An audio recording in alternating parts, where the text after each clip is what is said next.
Hello ਬੱਚੋ ਬੇਟੇ ਪੂਰੀ ਮੈਟਲਰਜੀਕਲ processes ਦੇ ਬੇਟੇ ਆਪਾਂ ਕਿਹਾ ਸੀ ਕਿ 4 ਸਟੈਪਸ ਦੇ ਵਿੱਚ ਆਪਾਂ ਉਹਨੂੰ ਡਿਵਾਈਡ ਕੀਤਾ ਸੀ। ਪਹਿਲਾ ਸਟੈਪ ਸੀ ਕੀ ਸੀ, ਆਪਾਂ ਕ੍ਰਸ਼ਿੰਗ ਤੇ ਗ੍ਰਾਈਂਡਿੰਗ ਕਰਦੇ ਹਾਂ। ਫਿਰ ਆਪਾਂ ਕੀ ਕਰਦੇ ਸੀ, ਉਹਦੀ ਕੰਸੈਂਟ੍ਰੇਸ਼ਨ ਕਰਦੇ ਸੀ, ਉਹਨੂੰ ਕੰਸੈਂਟਰੇਟ ਕਰਦੇ ਸੀ। ਉਹਦੇ ਆਪਾਂ ਅਲੱਗ-ਅਲੱਗ ਮੈਥਡਸ ਪੜ੍ਹੇ ਸੀ। ਉਸ ਤੋਂ ਬਾਅਦ ਆਪਾਂ ਜਿਹੜੀ ਕੰਸੈਂਟਰੇਟਡ ਓਰ ਸੀ ਉਹਦੇ ਤੋਂ ਕਰੂਡ ਮੈਟਲ ਨੂੰ ਆਪਾਂ ਐਕਸਟ੍ਰੈਕਟ ਕਰਦੇ ਸੀ, ਜਿਹਦੇ ਆਪਾਂ 2 ਮੈਥਡਸ ਪੜ੍ਹੇ ਸੀ। ਪਹਿਲਾਂ ਉਹਦੀ ਆਪਾਂ ਆਕਸੀਡੇਸ਼ਨ ਕੀਤੀ, ਆਕਸਾਈਡ ਓਰ 'ਚ ਕਨਵਰਟ ਕੀਤਾ, ਕਿਉਂਕਿ ਸਾਨੂੰ ਪਤਾ ਹੈ ਕਿ ਆਕਸਾਈਡ ਓਰ ਦੀ ਰਿਡਕਸ਼ਨ ਹੈ ਜਿਹੜੀ ਉਹ ਕੀ ਹੈ, ਬਹੁਤ ਈਜ਼ੀ ਹੋ ਜਾਂਦੀ ਹੈ। ਇਸ ਕਰਕੇ ਪਹਿਲਾਂ ਅਸੀਂ ਉਹਨੂੰ ਆਕਸਾਈਡ ਓਰ 'ਚ ਕਨਵਰਟ ਕੀਤਾ। ਤਾਂ ਦੂਸਰਾ ਪਾਰਟ ਉਹਦਾ ਕੀ ਸੀਗਾ ਕਿ ਆਪਾਂ ਉਹਦੀ ਰਿਡਕਸ਼ਨ ਕੀਤੀ, ਜਿਹਦੇ ਵਿੱਚ ਆਪਾਂ ਜਿਹੜੀ ਹੈਲਪ ਲਈ ਸੀ ਉਹ ਰਿਡਿਊਸਿੰਗ ਏਜੰਟ ਚੂਜ਼ ਕਰਨ ਲਈ ਉਹ ਕੀ ਸੀ, ਇਲਿੰਗਮ ਡਾਇਗਰਾਮ ਕੀਤੀ ਸੀ ਆਪਾਂ। ਠੀਕ ਹੈ, ਹੁਣ ਆਪਾਂ ਇਹਦਾ ਬੇਟੇ 4th ਸਟੈਪ, ਲਾਸਟ ਜਿਹੜਾ ਸਟੈਪ ਹੈ ਉਹ ਆਪਾਂ ਕਰਦੇ ਹਾਂ। ਜਿਹੜੀ ਕਰੂਡ ਮੈਟਲ ਸਾਡੇ ਕੋਲ ਆਈ ਹੈ ਉਹਨੂੰ ਅਸੀਂ ਪਿਊਰੀਫਾਈ ਕਰਾਂਗੇ ਜਾਂ ਉਹਦੀ ਰਿਫਾਈਨਿੰਗ ਕਰਾਂਗੇ। ਪਿਊਰੀਫਿਕੇਸ਼ਨ ਔਰ ਰਿਫਾਈਨਿੰਗ ਆਫ ਮੈਟਲਸ ਆਫ ਜਾਂ ਕਰੂਡ ਮੈਟਲ ਤੁਸੀਂ ਲਿਖ ਸਕਦੇ ਹੋ। ਠੀਕ ਹੈ, the metal ਐਕਸਟ੍ਰੈਕਟਡ by any method, ਕੋਈ ਵੀ ਮੈਥਡ ਨਾਲ ਅਸੀਂ ਐਕਸਟ੍ਰੈਕਟ ਕੀਤੀ ਹੈ ਜਿਹੜੀ ਮੈਟਲ, ਇਜ਼ ਯੂਜ਼ਲੀ ਕੰਟੇਨ ਸਮ ਇੰਪਿਓਰਿਟੀਜ਼। ਹਾਲੇ ਵੀ ਉਹਦੇ ਵਿੱਚ ਕੁਝ ਇੰਪਿਓਰਿਟੀਜ਼ ਜ਼ਰੂਰ ਹੋਣਗੀਆਂ ਜਿਹੜੀ ਅਸੀਂ ਕਰੂਡ ਮੈਟਲ ਐਕਸਟ੍ਰੈਕਟ ਕੀਤੀ ਹੈ, and is non as crude metal. ਤਾਂ ਉਹਨੂੰ ਕੀ ਕਹਿੰਦੇ ਹਾਂ ਅਸੀਂ, ਕਰੂਡ ਮੈਟਲ ਕਹਿੰਦੇ ਹਾਂ, ਜਿਹਦੇ ਵਿੱਚ ਥੋੜ੍ਹੀਆਂ ਇੰਪਿਓਰਿਟੀਜ਼ ਹੋਣਗੀਆਂ। ਠੀਕ ਹੈ, for obtaining metal of high purity several techniques are used. ਤਾਂ ਪਿਓਰਿਟੀ ਦੇ ਵਾਸਤੇ ਜਾਂ ਇਹਨੂੰ ਪਿਊਰੀਫਾਈ ਕਰਨ ਵਾਸਤੇ ਬਹੁਤ ਸਾਰੀਆਂ ਟੈਕਨੀਕਸ ਅਸੀਂ ਯੂਜ਼ ਕਰਦੇ ਹਾਂ।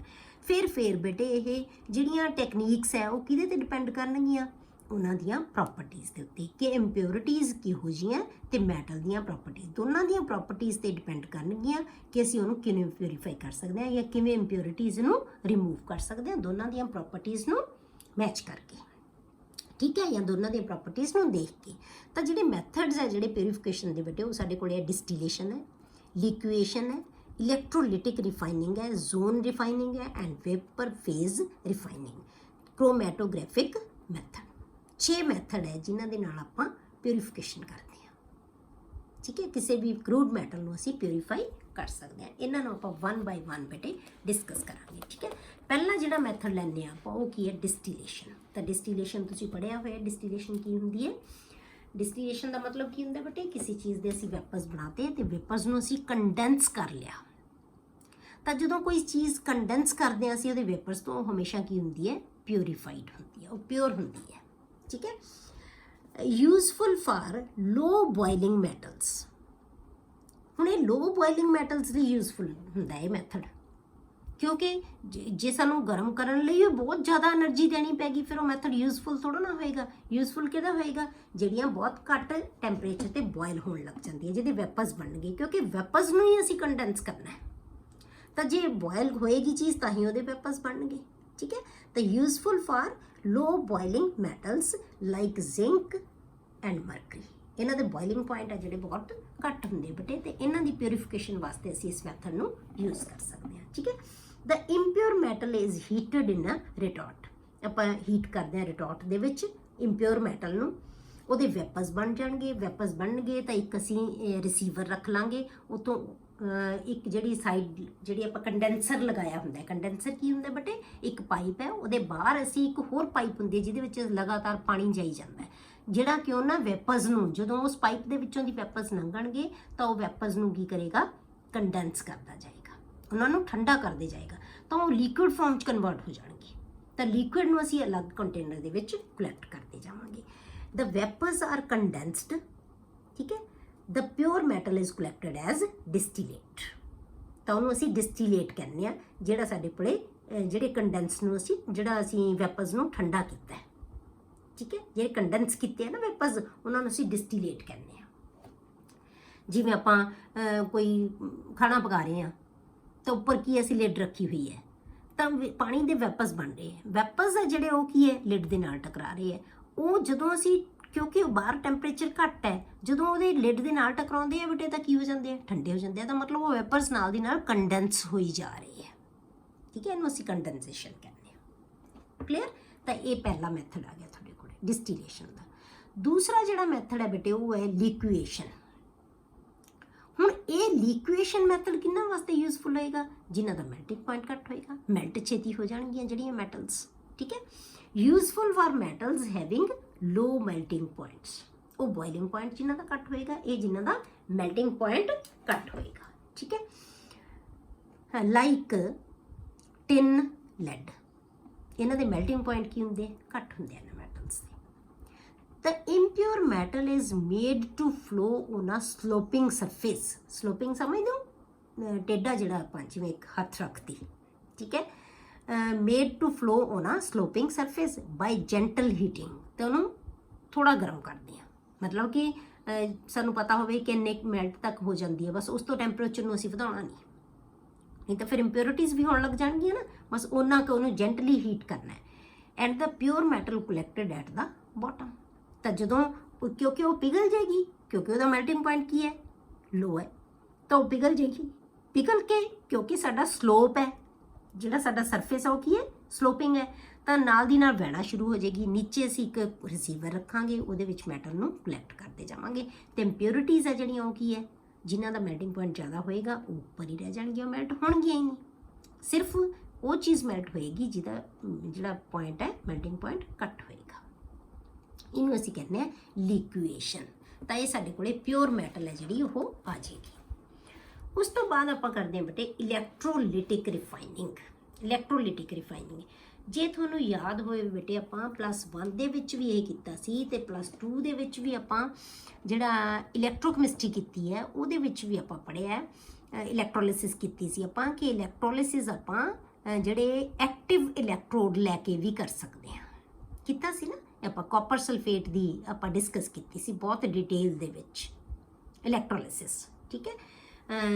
ਜਦੋਂ ਆਪਾਂ ਕਾਪਰ ਦੇ ਹੀ ਇਲੈਕਟ੍ਰੋਡ ਲਏ ਸੀ ਤਾਂ ਆਪਾਂ ਕਿਹਾ ਸੀ ਉੱਥੇ ਕਿ ਕਾਪਰ ਦੀ ਰਿਫਾਈਨਿੰਗ ਅਸੀਂ ਕਰ ਸਕਦੇ ਹਾਂ ਇਲੈਕਟ੍ਰੋਲਿਟਿਕ ਮੈਥਡ ਦੇ ਨਾਲ ਜਾਂ ਇਲੈਕਟ੍ਰੋਲਿਸਿਸ ਦੇ ਨਾਲ, ਠੀਕ ਹੈ। ਇਹ ਉਹੀ ਮੈਥਡ ਹੈ। It is based on the phenomena of electrolysis, electrolysis ਤੇ ਬੇਸਡ ਹੈ। ਤੇ ਇਲੈਕਟ੍ਰੋਲਿਸਿਸ ਆਪਾਂ ਬਹੁਤ ਡਿਟੇਲ ਦੇ ਵਿੱਚ ਪੜ੍ਹੀ ਹੋਈ ਹੈ ਬੇਟੇ ਇਲੈਕਟ੍ਰੋਕੈਮਿਸਟਰੀ ਦੇ ਵਿੱਚ, ਠੀਕ ਹੈ। The impure metal is made to act as anode, ਕਿਉਂਕਿ ਇਲੈਕਟ੍ਰੋਲਿਸਿਸ ਕਿਹਦੇ ਵਿੱਚ ਹੁੰਦੀ ਹੈ? ਇਲੈਕਟ੍ਰੋਲਾਈਟਿਕ ਟੈਂਕ ਦੇ ਵਿੱਚ ਹੁੰਦੀ ਹੈ। ਉਹਦੇ ਵਿੱਚ 2 ਇਲੈਕਟ੍ਰੋਡ ਹੁੰਦੇ ਆ, ਇੱਕ ਐਨੋਡ ਹੁੰਦਾ ਤੇ ਇੱਕ ਕੈਥੋਡ ਹੁੰਦਾ। ਤਾਂ ਉਹਦੇ ਵਿੱਚ ਰਿਡੌਕਸ ਰਿਐਕਸ਼ਨ ਹੈ ਜਿਹੜਾ ਉਹ ਹੁੰਦਾ ਜਦੋਂ ਅਸੀਂ ਇਲੈਕਟ੍ਰਿਸਿਟੀ ਪਾਸ ਕਰਦੇ ਹਾਂ, ਠੀਕ ਹੈ।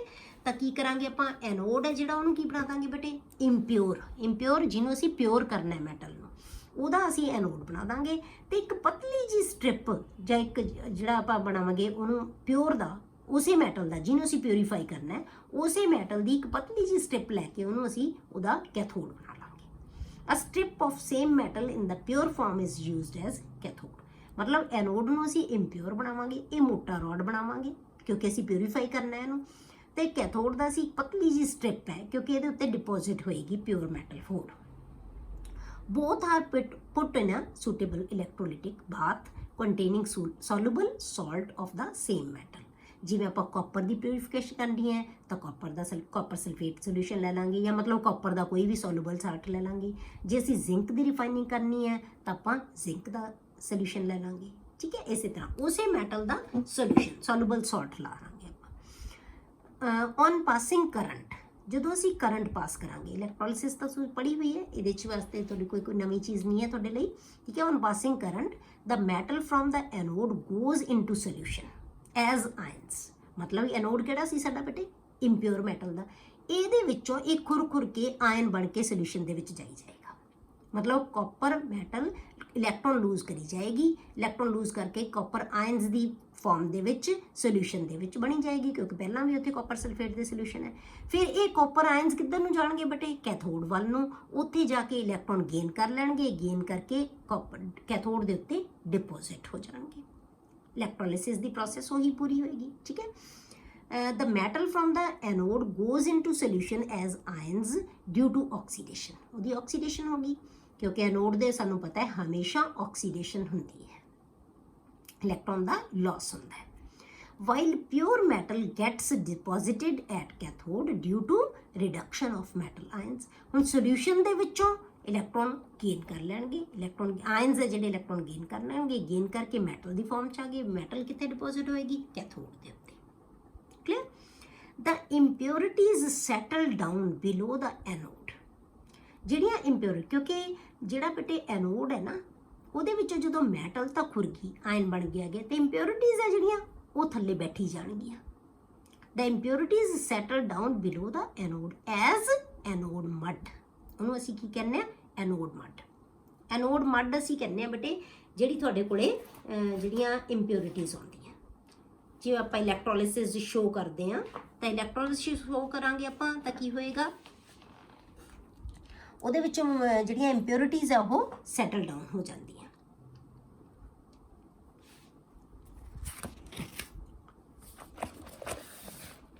ਉਸ ਤੋਂ ਬਾਅਦ ਬੇਟੇ ਇਹਦੇ ਰਿਐਕਸ਼ਨ ਕੀ ਹੁੰਦੇ ਆ? ਕੀ ਰਿਐਕਸ਼ਨ ਹੁੰਦਾ? ਐਨੋਡ ਦੇ ਉੱਤੇ ਕੀ ਆ ਜਾਂਦਾ ਬੇਟੇ? ਮੈਟਲ ਨੇ ਇਲੈਕਟ੍ਰੋਨ ਲੂਜ਼ ਕੀਤਾ ਤਾਂ N ਪੋਜ਼ਿਟਿਵ ਬਣਾ ਲਿਆ, ਠੀਕ ਹੈ। ਕੈਥੋਡ ਨੇ ਕੀ ਕੀਤਾ ਬੇਟੇ? ਮੈਟਲ ਜਿਹੜੇ N ਪੋਜ਼ਿਟਿਵ ਹੈ, ਜਿੰਨੇ ਮਰਜ਼ੀ ਹੋ ਸਕਦੇ ਆ, ਉਹਨੇ ਉਨੇ ਇਲੈਕਟ੍ਰੋਨ, ਜਿੰਨਾ ਇਹਦੇ ਕੋਲ ਪੋਜ਼ਿਟਿਵ ਚਾਰਜ ਹੈ ਉਨੇ ਇਲੈਕਟ੍ਰੋਨ ਗੇਨ ਕਰ ਲੈਣਾ ਤੇ ਮੈਟਲ 'ਚ ਕਨਵਰਟ ਹੋ ਜਾਣਾ, ਠੀਕ ਹੈ। ਇੱਕ 'ਚ ਕਨਵਰਟ ਹੋ ਗਿਆ ਮੈਟਲ 'ਚ। ਤਾਂ ਇਹਦਾ ਮਤਲਬ ਕੀ ਹੋਇਆ ਬੇਟੇ? ਜਿਹੜੀ ਮੈਟਲ ਐਨੋਡ ਦੇ ਉੱਤੇ ਇੰਪਿਓਰ ਸੀ ਉਹ ਤਾਂ ਆਕਸੀਡਾਈਜ਼ ਹੋਈ ਜਾਂਦੀ ਹੈ, ਤਾਂ ਜਿਹੜੇ ਆਇਨਸ ਹੈ ਉਹ ਮੈਟਲ ਬਣ ਕੇ ਕੈਥੋਡ ਦੇ ਉੱਤੇ ਡਿਪੋਜ਼ਿਟ ਹੋਈ ਜਾਂਦੇ ਹੈ, ਠੀਕ ਹੈ। ਤਾਂ copper is refined using electrolytic method. Copper ਦੀ ਰਿਫਾਈਨਿੰਗ ਆਪਾਂ ਇਹਦੇ ਨਾਲ, ਇਸ ਮੈਥਡ ਦੇ ਨਾਲ ਕਰ ਸਕਦੇ ਹਾਂ। ਇੰਪਿਓਰ ਜਾਂ crude copper is made anode. ਜਿਹੜਾ ਇੰਪਿਓਰ ਹੈ ਉਹਨੂੰ ਕੀ ਬਣਾ ਲੈਂਦੇ ਹਾਂ ਅਸੀਂ? Anode. And a thin strip of pure copper is made cathode. Same ਚੀਜ਼ ਜੋ ਆਪਾਂ ਪਿੱਛੇ ਦੱਸਿਆ ਉਹ ਮੈਟਲ ਕਰਕੇ ਕਿਹਾ ਸੀ, ਹੁਣ ਆਪਾਂ ਕਾਪਰ ਕਰਕੇ। ਇਹਦੇ ਵਿੱਚ ਆਪਾਂ ਐਸਡੀਫਾਈਡ ਸੋਲਿਊਸ਼ਨ ਆਫ ਕਾਪਰ ਸਲਫੇਟ ਲੈ ਲੈਂਦੇ ਹਾਂ। ਜਿਹੜਾ ਇਲੈਕਟ੍ਰੋਲਾਈਟ ਹੈ ਇਜ਼ ਯੂਜ਼ਡ ਐਜ਼ ਇਲੈਕਟ੍ਰੋਲਾਈਟ, ਕਿਉਂਕਿ ਤਿੰਨ ਹੀ ਚੀਜ਼ਾਂ, ਇੱਕ ਐਨੋਡ ਲਵਾਂਗੇ, ਇੱਕ ਕੈਥੋਡ ਲਵਾਂਗੇ ਤੇ ਇੱਕ ਇਲੈਕਟ੍ਰੋਲਾਈਟ ਲਵਾਂਗੇ। ਤਿੰਨੋਂ ਹੀ ਕੀ ਹੋਣਗੇ? ਸੇਮ ਮੈਟਲ ਦੇ। ਐਨੋਡ ਵੀ ਉਸੇ ਮੈਟਲ ਦਾ, ਉਹ ਇੰਪਿਓਰ ਹੋਏਗਾ। ਕੈਥੋਡ ਵੀ ਉਸੇ ਮੈਟਲ ਦਾ, ਉਹ ਪਿਓਰ ਹੋਏਗਾ। ਇਲੈਕਟ੍ਰੋਲਾਈਟ ਵੀ ਉਸੇ ਮੈਟਲ ਦਾ, ਉਹ ਕਾਪਰ ਸਲਫੇਟ ਲੈ ਲਿਆ ਆਪਾਂ, ਠੀਕ ਹੈ। The net result of electrolysis is the transfer of pure copper from anode to cathode। ਅਸਲ 'ਚ ਰਿਐਕਸ਼ਨ ਹੈ ਜਿਹੜਾ ਨੈਟ ਕੀ ਹੁੰਦਾ ਬੇਟੇ ਕਿ ਪਿਓਰ ਕਾਪਰ ਹੈ ਨਾ ਜਿਹੜਾ ਉਹ ਟਰਾਂਸਫਰ ਹੋ ਜਾਂਦਾ ਹੈ ਫਰੋਮ ਐਨੋਡ ਟੂ ਕੈਥੋਡ। ਐਨੋਡ ਦੇ ਉੱਤੇ ਉਹ ਕੀ ਸੀ? ਇੰਪਿਓਰ ਸੀ। ਪਿਓਰ ਹੋ ਕੇ ਕਿੱਥੇ ਜੰਮੀ ਜਾਂਦਾ? ਕੈਥੋਡ ਦੇ ਉੱਤੇ। ਕਲੀਅਰ ਹੋ ਗਿਆ? ਤਾਂ ਰਿਐਕਸ਼ਨ ਕੀ ਹੁੰਦੇ ਆ ਬੇਟੇ? ਜੇ ਆਪਾਂ ਕਾਪਰ ਦੀ ਫਾਰਮ ਦੇ ਵਿੱਚ ਲਾਵਾਂਗੇ, ਉੱਪਰ ਵਾਲੀ ਰਿਐਕਸ਼ਨ ਹੈ ਬਿਲਕੁਲ ਸੇਮ, ਪਰ ਹੁਣ ਆਪਾਂ ਕਾਪਰ ਮੈਟਲ ਦੀ ਥਾਂ ਤੇ ਅਸੀਂ ਕਾਪਰ ਲਿਖ ਦਾਂਗੇ ਤਾਂ ਕਿ ਜਿਹੜਾ ਰਿਐਕਸ਼ਨ ਹੈ ਉਹ ਤੁਹਾਡੇ ਕੋਲੇ ਕੀ ਆ ਜਾਏਗਾ ਬੇਟੇ? ਕਾਪਰ ਨੇ ਕੀ ਕੀਤਾ? 2 ਇਲੈਕਟ੍ਰੋਨ ਲੂਜ਼ ਕੀਤੇ ਐਨੋਡ ਦੇ ਉੱਤੇ, 2 ਇਲੈਕਟ੍ਰੋਨ ਲੂਜ਼ ਕੀਤੇ, ਸੋਲਿਊਸ਼ਨ ਦੇ ਵਿੱਚ ਆ ਗਏ ਕਾਪਰ ਆਇਨਸ, ਇਲੈਕਟ੍ਰੋਨ ਲੂਜ਼ ਕਰਤੇ, ਕਿਉਂਕਿ ਐਨੋਡ ਦੇ ਉੱਤੇ ਹਮੇਸ਼ਾ ਆਕਸੀਡੇਸ਼ਨ ਹੁੰਦੀ ਹੈ, ਲਾਸ ਆਫ ਇਲੈਕਟ੍ਰੋਨਸ ਹੁੰਦਾ ਹੈ। ਕੈਥੋਡ ਦੇ ਉੱਤੇ ਕੀ ਹੁੰਦਾ ਬੇਟੇ? ਕਾਪਰ ਆਇਨਸ ਨੇ ਇਲੈਕਟ੍ਰੋਨ ਗੇਨ ਕਰ ਲਏ, ਕਿਉਂਕਿ ਕੈਥੋਡ ਦੇ ਉੱਤੇ ਹਮੇਸ਼ਾ ਰਿਡਕਸ਼ਨ ਹੁੰਦੀ ਹੈ, ਗੇਨ ਆਫ ਇਲੈਕਟ੍ਰੋਨਸ। ਇਹਨੇ ਇਲੈਕਟ੍ਰੋਨ ਗੇਨ ਕਰ ਲਏ ਤਾਂ ਇਹਨੇ ਕੀ ਬਣਾ ਲਿਆ? ਕਾਪਰ ਦੇ ਵਿੱਚ ਕਨਵਰਟ ਹੋ ਗਿਆ। ਕਲੀਅਰ ਹੋ ਗਿਆ? ਇਹ ਐਨੋਡ ਤੇ ਕੈਥੋਡ ਦੋਨਾਂ ਦਾ ਰਿਐਕਸ਼ਨ ਹੈ। ਜਿਹੜੀਆਂ ਇੰਪਿਓਰਿਟੀਜ਼ ਹੈ ਬੇਟੇ ਉਹ ਕਿੱਥੇ ਜਾਣਗੀਆਂ? ਉਹ ਐਨੋਡ ਮੱਡ ਦੀ ਫਾਰਮ ਦੇ ਵਿੱਚ ਐਨੋਡ ਦੇ ਨੀਚੇ ਡਿਪੋਜ਼ਿਟ ਹੋ ਜਾਣਗੀਆਂ, ਠੀਕ ਹੈ। ਇੰਪਿਓਰਿਟੀਜ਼ settle down as anode mud. ਇਹ ਐਨੋਡ ਮੱਡ ਦੀ ਤਾਂ ਜਿਹੜੇ ਹੈਗੇ ਫਾਰਮ ਦੇ ਵਿੱਚ ਸੈਟਲ ਡਾਊਨ ਹੋ ਜਾਣਗੇ, ਨੀਚੇ ਬੈਠੇ, ਮਤਲਬ ਗੰਦਗੀ ਹੈ ਜਿਹੜੀ ਉਹ ਨੀਚੇ ਬੈਠਦੀ ਜਾਏਗੀ, ਮੈਟਲ ਖੁਰ ਕੇ ਸੋਲਿਊਸ਼ਨ 'ਚ ਆਏਗੀ, ਸੋਲਿਊਸ਼ਨ ਤੋਂ ਪਿਓਰ ਹੋ ਕੇ ਉਹ ਡਿਪੋਜ਼ਿਟ ਹੁੰਦੀ ਜਾਏਗੀ ਕੈਥੋਡ ਦੇ ਉੱਤੇ। ਹੁਣ ਇਸੇ ਮੈਥਡ ਦੇ ਨਾਲ ਬੇਟੇ ਆਪਾਂ ਜ਼ਿੰਕ ਦੀ ਵੀ ਰਿਫਾਈਨਿੰਗ ਕਰ ਸਕਦੇ ਹਾਂ। Zinc may also be refined by this method. Clear ਹੋ ਗਿਆ ਬੇਟੇ? ਇਹ ਆ ਗਿਆ ਤੁਹਾਡੇ ਕੋਲੇ ਜਿਹੜੇ 3 ਮੈਥਡ ਆਪਾਂ ਕੀਤੇ ਆ। ਕਿਹੜੇ ਮੈਥਡ ਹੋਏ ਆ? ਪਹਿਲਾ ਮੈਥਡ ਆਪਾਂ ਕੀ ਕੀਤਾ ਸੀ ਬੇਟੇ? ਡਿਸਟੀਲੇਸ਼ਨ। ਦੂਸਰਾ ਮੈਥਡ ਆਪਾਂ ਕੀ ਕੀਤਾ ਸੀ? ਲਿਕੁਏਸ਼ਨ। ਤੇ ਤੀਸਰਾ ਜਿਹੜਾ ਮੈਥਡ ਸੀ ਸਾਡਾ ਉਹ ਕੀ ਹੈ? ਇਲੈਕਟ੍ਰੋਲਾਈਟਿਕ ਰਿਫਾਈਨਿੰਗ, ਠੀਕ ਹੈ। ਜਿਹੜੇ ਅਗਲੇ ਮੈਥਡਸ ਹੈ ਬੇਟੇ 3 ਜਿਹੜੇ ਆਪਾਂ ਅਗਲੀ ਵੀਡੀਓ 'ਚ ਡਿਸਕਸ ਕਰਾਂਗੇ।